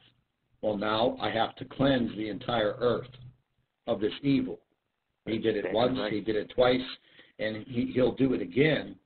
And I believe that we are right in the midst of this cleansing. And there are two ways to look at this. You can look at it in a scientific way, like I do, and you can look at it in a biblical way, like I do. You can put them together. Yes, you can. But science is not going to win the battle when it comes to what you're referring to. It's just not. And we're all, like I said, we're all going to have to step up to the plate, and you're going to have to make that decision. You should have already made that decision now. What side you're going to be on? Good, evil, belief, and I'm not a vastly religious man. I have my beliefs. I don't publicize them too much because I deal with tens of thousands of people every day. Yes, you do. But I've had many deep, long conversations with Gil Broussard, and Gil's a fantastic biblical scholar, and his information on this subject is the best that I've been exposed to. The facts are there. The facts are there. I've listened to some of his videos. It's very very informative. But that's one thing. I think that's one thing. This is something that I was told also by the Spirit, and it would take me too long to explain all this. If the listeners care to, go to rodcdavis.com and go on his website, and he's got myself and my brother on there and our dreams and visions. But one of the things that I was told was, I was told the evil one knows who you are, why you're here, and he knows you're going to do great damage to his kingdom. And we know it's not by our might or power, but by the Spirit, saith the Lord of hosts. It's not by our physical might or power, but by the Spirit of Almighty God working through us. We're going to expose the workings of the evil one, all the evil governments, and all the things that are going on in this earth. We're trying to find out, but we're not being able to find out because they just keep us in the dark. Well, believe me, when the Lord sends us as His two witnesses, and we go forth and proclaim these things, we will know the deep secrets. All things shall be revealed, and there's not a thing they can do to stop us. Exactly. Not until our testimony and our prophecy is completed according to God Almighty's will. And it's going to enrage them. That's why they hate the two witnesses so badly, because they expose all their evil doings. And there's not a thing they can do about it. Not one thing they can do about it. Russell, I agree. Russell, where are you located in Michigan at? I'm in Michigan also.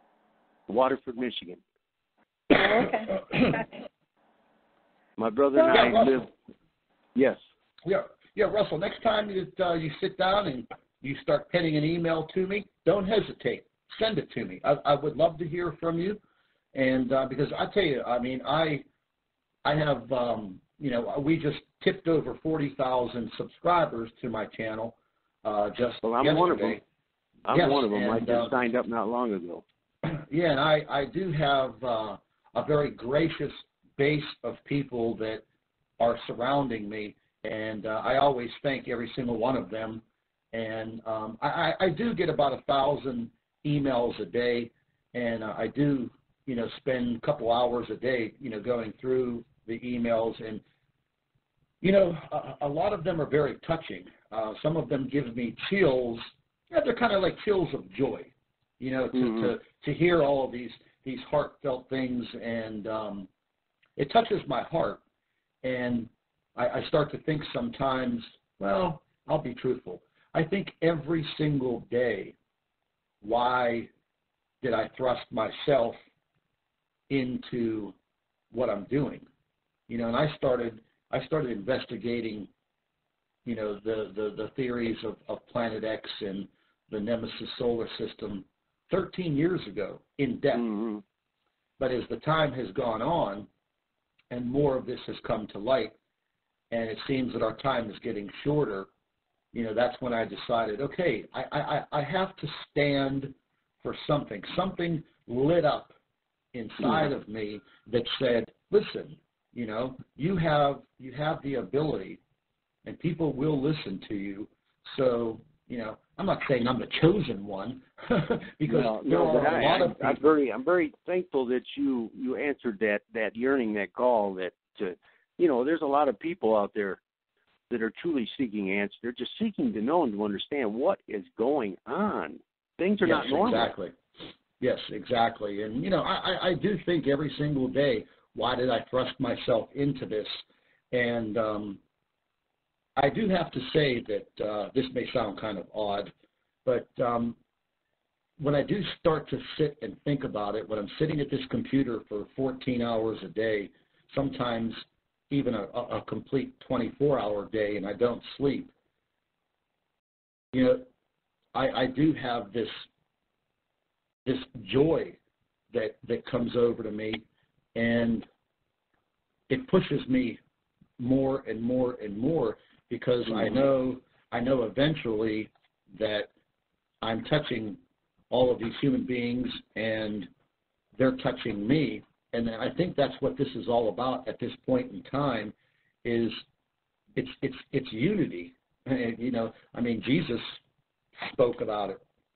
Unity amongst mankind is what this is all about. Us coming together as a species. He didn't preach about division of mankind. He talked about unity. And I think that that's what we're going to be thrust into, is to bringing this earth back together as one. May we, our human bodies may not make it because they're fragile, little biological creatures, but our spirits are very strong. That's right. You know, our soul and spirit lives on. The physical may pass away, but the soul and spirit lives on. Yeah, absolutely. And again, the next time you're about to push that send button and send me an email, send that email to me, and you know, I'll remember your name. And there's so many things. You know, I realize you can't do it on a talk show like this. There's so many things. That's why Reverend Davis, the one the Holy Spirit brought us in contact with, we sent all our dreams and visions to him, and he's placed them on his website for the listeners out there who would care to go and check these dreams and visions. And there's a lot of other things that Reverend Davis has on his website, but it's rodcdavis.com. Yeah, I'll be looking him up tomorrow. Yeah, scroll down. Isn't he going to do the inauguration for Donald Trump? Rod C. Davis? Roderick C. Davis is the man's name. I think he's on his advisory board, on Donald Trump's advisory board. Well, I should be on his advisory board. But he's an amazing man. I mean, he's just so full of knowledge and the Holy Spirit. Yeah. He's had many spiritual experiences, and yeah, he's quite a man. You know. Hon, I would really like you to send me an email. I'd like to get with you and talk to you about your dreams and visions, if you'd like. Sure. I mean, that's something that my brother and I and Reverend Davis, he's been on a few talk shows, but he's never gotten on a talk show yet that he really felt like he wanted to invite us, as God's two witnesses, to be with him. But believe me, if the opportunity ever arises, we would be there in a heartbeat to do it, because we've just been waiting for this opportunity. And we know the Holy Spirit was eventually going to bring it about. But as I was listening to the show tonight in the conversations, I said, I really need to call in and you know, put my 2 cents in. And I just wanted to talk to Scott and everybody else, too. I mean, it's a real blessing for me to be able to do this. This is the first talk show I've ever called in. I've never done this before. So this is I just knew it was something I needed to do. Well, you know, I mean, Bad Baby has been fantastic, you know, hosting me on her show for a good many times now, and we're going to continue because, you know, we both carry the same message. You know, I heard a few of these trolls and shills, and they're saying, oh, she's biased, and well, of course she's biased, because she has an agenda. I have an agenda, just like you do, and my agenda is to live on. I want to live on in peace, man. This world that we live in now is really a screwed up place. Yes, unfortunately, this is the time that God has chosen us to live in. Yeah. We have to face it. We have to live in it. But over the course of the next, you know, weeks and months, whatever time we have, I'm going to be back on here with Bad Baby. I mean, I love her to death. You know, we've never met in person, but, you know, we have our own unity now, and we're going to continue doing what we do. There's just no doubt about it. Yeah, we want to hear from the people. Right, Scott? We want to hear from the people. We want you to call in and talk to us and tell us what you think, or, you know, give your opinion, or if you have something to say, we want to hear it. Yes, absolutely. Yes. You know, and spreading the word, you know, you always hear that one phrase, spreading the word of God. And it's used so much. Yes, it is. And I'm going to make just a little analogy here, just a little assimilation. But that's what we should be doing right now. You know, you can spread the word of God, and even if you reach one person a day or one person a year, but spreading this information, and it's very hard to sit someone down and talk about this subject to them, because the world is so dumbed down now that that's for sure. Exposing this type of information to someone, and when you talk to them for 10 or 15 minutes and then you look in their eyes, they look like, what the hell are you talking about? Yeah, I don't believe that. I don't believe that. And what do people say about, you know, religion? Oh, I don't believe that. I don't believe that. But when the time comes, who are they going to be praying to? Yeah, that's right. When tragedy strikes. Well, you know, when I first started doing these shows, and I started delving into all the corruption in the government. I was so heavily microwaved and targeted that I just couldn't take it anymore. So I quit doing the shows for about a year and a half. And the Holy Spirit and the Lord came and told me that I had to come back and do these shows. And I didn't know anything about Nibiru at that time. But now that I'm, coming out here and doing all this, it's, and I cried. I said, oh, Lord, please don't make me go back out there. They torture me. And he said, would you please do it for me, And how can you say no to the Lord? I mean, and I don't care what they do to me. All the people they need to hear. They need to hear these things. They're not going to hear it from the mainline media, the controlled media. They're not going to talk about these things. Exactly. This avenue through the internet Now I understand why I had to come back. So, and I go through a lot of hell to come out here to do this stuff, and I get a lot of harassment. But you know what? I don't care, because nothing matters anymore except where we're going to go and how we're going to treat each other. I'm going to be quite honest with both of you and every single person listening to us right now. You know how people say that, okay, I was saved. They go to a ministry and they're saved. During my early years as a young adult, I was thrust into a life of a great career, a lot of money, and a disgusting amount of excess. Mm-hmm. And I lived that life for more than 22 years. And I wasn't the best person to be around. I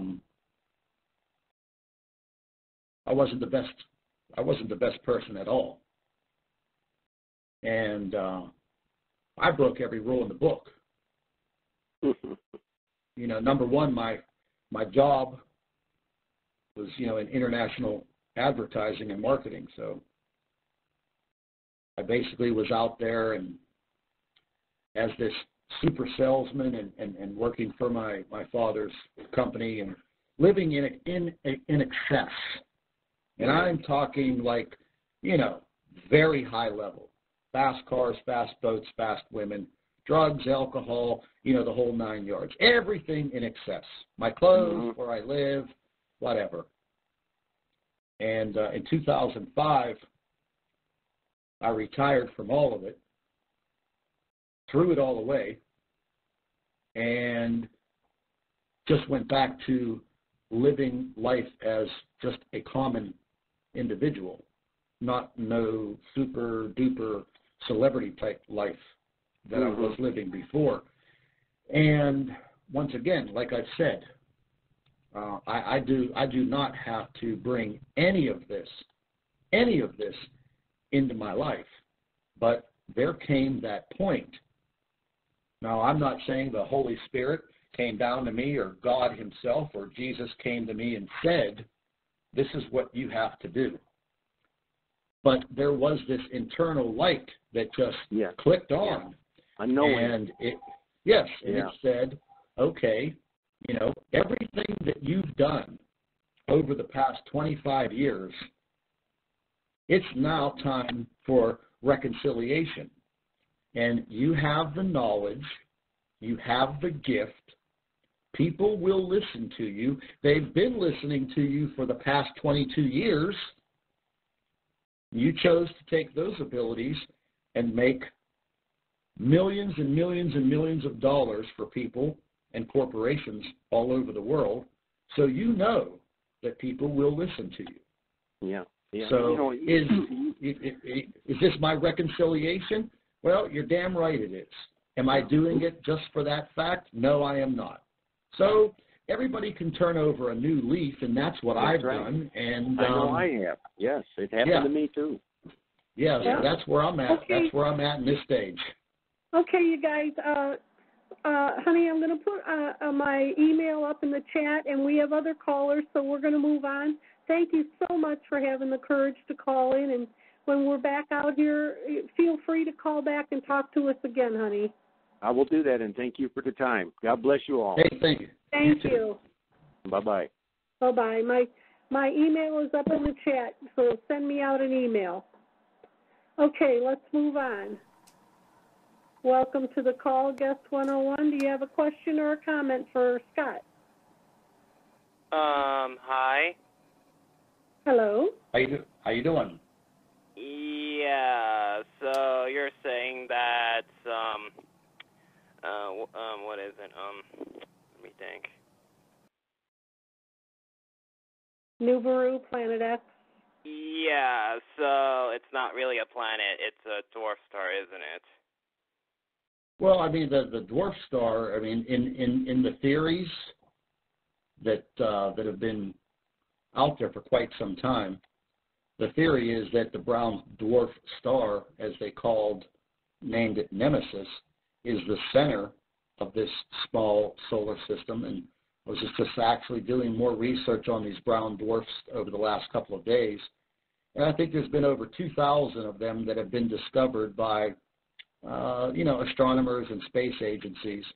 And the majority of them do have planets that orbit around them, almost like little mini solar systems. So the fact of the matter that through ancient times and all of the evidence that this small solar system, and I use the word small because nothing in space seems to be small, but has once again, moved into or is clashing with our inner solar system, and it's basically something that we have to face. Now, as far as 100% evidence, like I've said tonight several times, the only people that are going to give us that 100% solid evidence are the international space agencies and the governments that are involved that have the knowledge to step up to the plate and tell everybody what they know and what they found. Other than that, you're going to have people like me and others that are just going to spend countless hours, days, weeks, months, and years trying to search for the answers. Oh, yeah, I see. So if this planet, I don't know, did reaches here, are we going to have a pole shift? Well, I mean, I can't say 100%, but as you look at the biblical writings and the evidence from the ancient past, this pole shift, we're talking about not a magnetic pole shift of north and south, but we're talking about a crustal shift. That has pretty much been experienced in each of the passings that have been documented. It's basically a changing of the entire Earth. And I do believe that, there will be crustal shifts, probably, no doubt. There would be nothing to prevent it. Scientifically, it's almost a 100%. I mean, the Earth's core now is heating up. It's been scientifically proven that it's heating up. You just take a look at, what's happening right now on the Earth. Just open up the internet. One of the things that everybody should do, Scott, is go into Google and put animal die-off list and pull that list up, and you will be in. I mean, I've pulled it up before, read it on my show, and it's just too long now to even read. And I'm talking from month to month, and I'm not talking 10 or 15 birds dying. I'm talking 10,000 tons of birds and fish at an occurrence. Yeah, so, I think you're going to see all these animals dying for just their health. No, you're going to see more and more and more of this occurring as time goes on, and you're not going to see too much of it publicized because it's going to start to draw a lot of questions from people. You, like I said, you may see it real quickly on your local media, but you're going to stop seeing it on national and worldly news. They're just not even going to report it, just like they don't report a lot of things now. I mean, you know. Yeah. Well, they're getting into the habit. They're getting into the habit of not reporting. You know, they're supposed to report things. They're just getting into the habit. Okay, well, what they don't know ain't going to hurt them. The old saying. Yep. Maybe it has something to do with that. What's the word I'm looking for? That we actually have 7. What's the number again? 7 billion people on this planet, probably. Oh, you're talking about global warming? Maybe. You're talking about too many people on the planet, and that, as far as I'm concerned about that, it's nothing but a cover story. That's why they're using that excuse for the extreme weather and blah blah blah. You know, I mean, I'll give you a for instance. Al Gore came up with that BS. Yeah, Al Gore. Oh, we got global warming. We don't change it, we're going to have all these earth changes and weather changes and blah, blah, blah. Well, if Al Gore is so worried about global warming, why does he own 5 mansions and even just one of them has a $30,000 Edison bill? Doesn't seem to me like he's too worried about using energy, does it? Yeah, I mean, with the whole global warming aspect, I mean, yes, there's no doubt that what we do on this earth as far as industry and transportation and what we use and abuse does affect, you know, the ozone.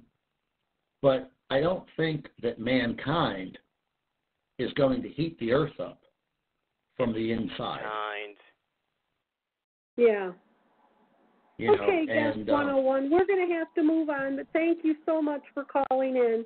And feel free to call back when we're out here again. So you're saying there's no safest place to, you know, from this, you know, that underground's not going to help because you said earthquakes and I don't know what to do anymore. Yeah, I mean, the fact of the matter is, it's just going to be, you're going to just going to have to come to the point where don't be scared. Because, you know, your fear is probably going to cause you to expire very quickly. You're going to have to stand up to whatever everyone else is going to be faced with. Band together with people. Don't be by yourself. And, you know, I don't know exactly how much time is left. I wish it would all just go away like dust in the wind. Yeah, me too. I don't think that's the case. Keep yourself educated in the fact of what's going on. Keep your mind, you know, tuned in to your life and what you're doing, and things will come to you. I mean, I have a lot of people that email me on a daily basis that are scared. I'm scared. I'm scared as a human being, you know, my flesh and blood and bones of my body.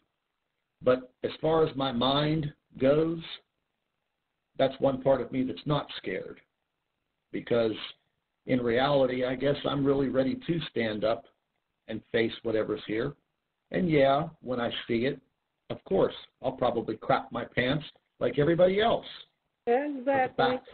But the fact of the matter is, brother, we all have to stand up and stand together.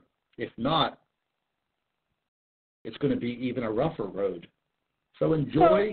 So, if we're going to live in fear, then why, you know, do you ride a bicycle? Dude, have you ever rode a bicycle? Well, then don't get on that darn thing and go out there on the road because someone might hit you. Yeah, don't drink your tap water because that could kill you. I mean, we could live in fear every minute of our life. We could walk outside and someone could do a drive-by shooting, you know. I mean, I'm not going to live that way. Whatever happens to me when it's written in the book for me to cross, I'm ready. You know, and that's the way it is. But thank you so much for calling in, Guest 101.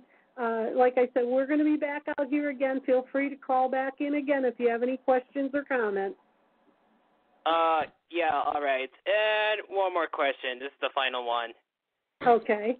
Yeah, so you're saying this radiation thing has a huge effect on children?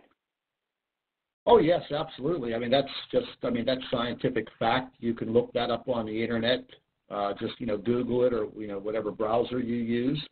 Start looking at some information on the effects of radiation to children, young adults, things of that nature. What age of children? Oh, we're talking from infant all the way to, through your teenage years. Like I said, at the point when your body actually stops growing, what is that, 19, 20, 21? Every single person is a little different. But yes, it has a very, very bad effect on children and very young people. So if a person stops growing, that's not going to be a big issue, right? If they stop growing, well, everybody's going to be affected. Anybody can be affected by radiation. Every single person would be affected in a different way. What I was referring to with children and the reports that I read is what happens to their DNA. Their strands of DNA are literally broken in half physically. So therefore, the long-term effects for a child, as that child grows, the long-term effects are worse than what they would be for someone, say, in their 50s or 40s or 30s. You understand what I'm saying? So for a child... it's not really going to... Oh, I see. Yes, it's going to affect them in the long term very, very drastically. Oh. And there's a lot of information out there pertaining to this, and it was very sad to read, but, I have to do as much research and find these things out. And, when I read that, it was kind of sad, that... Is it life-threatening? Oh, any kind of radiation exposure can be life-threatening, whether you're getting it from cosmic radiation or radiation from a nuclear power plant or anything like that. But if you just look up on the Google radiation today, and like I said, there's that website that details radiation listings all across the globe, and it updates itself. And you can check it out. You can pinpoint where you live, and you could monitor radiation levels right where you live. As a matter of fact, they even make a new wristwatch that has a radiation level detector in it. Yeah. Okay, thank you, Guest 101. We're going to move on because it's getting almost time to wrap up. We got a few more people that are waiting. Central Texas, did you have a question or a comment for Scott?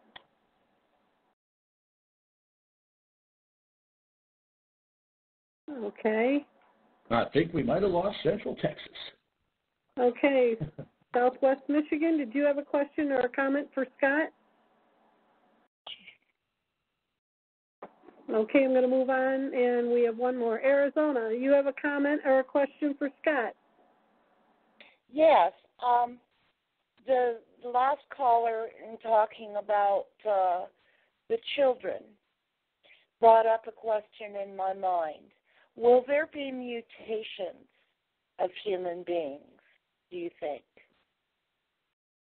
Well, I know that any type of exposure, long-term exposure of radiation would probably definitely cause some type of, mutations in any living organism, whether you be an animal or, a human being. I really couldn't answer that question. I guess we're going to have to see, but I'm sure, Lord only knows what's out there in space. Bacteria, microbes. Scott, is they're showing a lot of more animals and frogs and lizards that are being born with two heads. Oh, I know. There's a lot of things in nature that nature gets exposed to that is basically garbage of man that is, man is left out. Yeah. I mean, I know a few years back in one of the rivers where I live is a massive river, and the Fish and Game Commission, they do studies every single year on the fish, and they shock them to the surface, and they analyze them and they tag them, and they started noticing that one section of the river, which was near a coal mine water runoff that was illegally being dumped into the river, and I think it was bromide. And these catfish had these massive tumors on their backs. So again, that's a mutated. And then they found these catfish that were the size of human beings in our river. Oh yeah, catfish get huge. I used to go fishing all the time up here in the St. Clair River and catch walleye. And there is an Edison plant on the Canadian side that years ago they got caught dumping waste into the river. And I'll never forget, because I wouldn't eat the fish after I went fishing one time. I pulled a walleye in that looked like it had acid dumped on its head. Its face is all bubbly. Hey, I'll tell you this much. If you want to see modern day mutants right now, just go to your local Walmart. You'll see. You will see. That's a good one. You can go there. You could go there 24 hours a day, 7 days a week. It doesn't matter what time you walk through that door.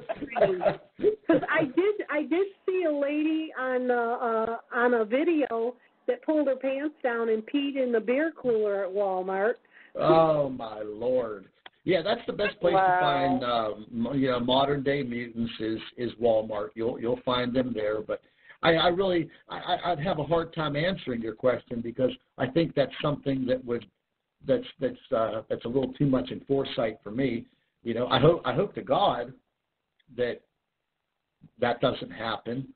But I think any exposure to things that are unknown, especially things that come from the cosmos, things that we've never experienced before. Like I said, our solar system is traveling along through, our little section of the Milky Way, which is so massive that you can't even comprehend the size of it. Right. And we're just like this little tiny grain of sand, just Not moving even along. That. Yeah, exactly. Just moving that. along. So we're experiencing things as we go along, and God only knows what we're going to be coming in contact with, what the Earth's going to be coming in contact with as time goes on. And But God takes the small things, the things that are despised, the things that aren't, to put to shame the things that are.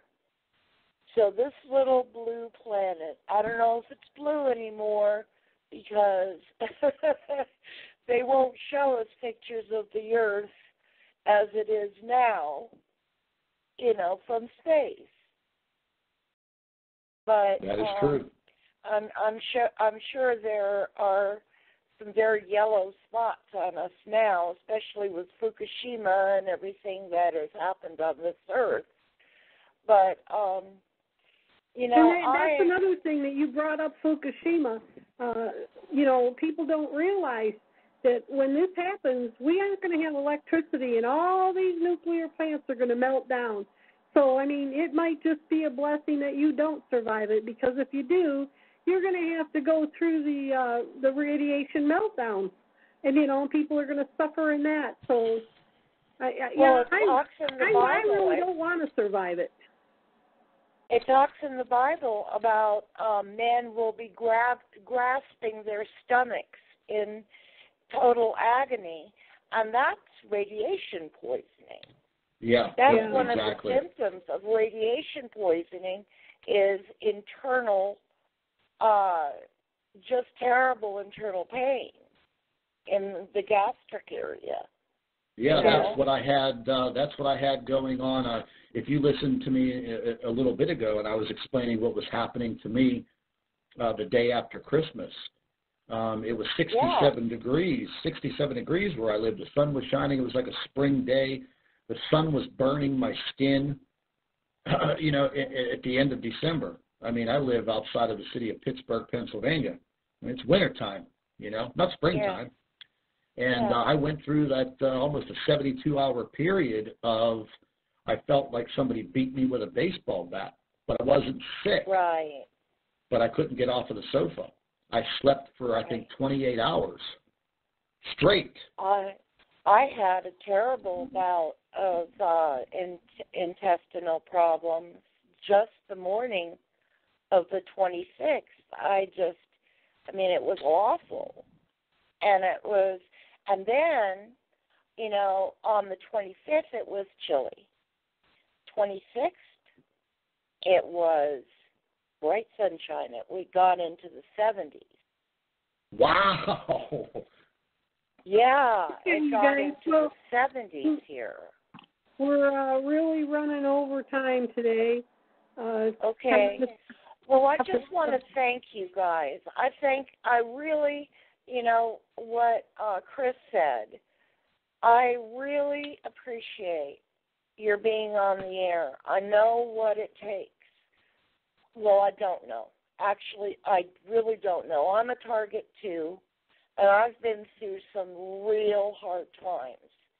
But I can't imagine what that baby must be going through and what she's dealing with now. And you also, Scott, you had somebody try to blow you up with a pipe bomb in your car. Oh, yeah.